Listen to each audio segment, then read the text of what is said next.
Realment, Barcelona, amb el Mobile World Congress de 2019, ja es postula com el gran laboratori de la tecnologia 5G.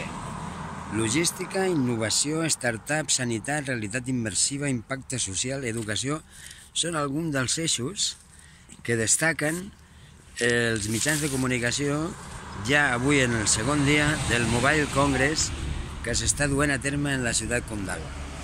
Des de l'Observatori de l'Empordà, que té organitzat l'associació Orienta't, volem promoure la digitalització de tot el que es pugui digitalitzar i volem aprofitar per promoure alhora l'optimisme que ja venim fent des del dia 12 de febrer que va començar la campanya per despertar l'optimisme, aixecar-lo i posar-lo a caminar.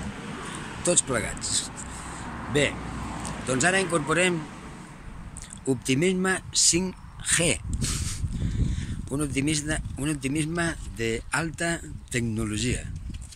Un optimisme que portem dins totes les persones i que només hem de despertar-ho, aixecar-ho i posar-ho a caminar tots plegats.